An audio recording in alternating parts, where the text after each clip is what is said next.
Hi everyone, my name is Risha. Today is the 16th of March 2024 and I'm going to be going over the results of week 12's testing for SPX and the predictions based on the option chain analysis. So here we can clearly see that on the 10th of March this prediction was made for the week ending the 15th. Today is the 16th, the day after the week ended, and SPX was predicted to go up. And if you are curious as to where these predictions come from, definitely view my channel, since there are very detailed videos going over the logic behind each and every single one of these predictions, the option chain analysis and the technicals behind it. So definitely go view that if you're curious as to where these up and down predictions come from. So go view my channel for that. Regardless, the week opened at 5,011.96 and closed at 5,017.09.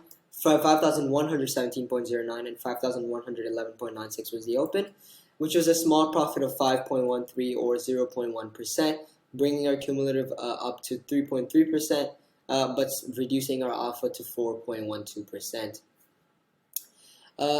Bringing our alpha up to minus 4.12%, since SPX's weekly change was minus 0.13%. And this is just a short video going over the results for week 12. That's all for now. Thank you for watching. Enjoy, and I will see you next week.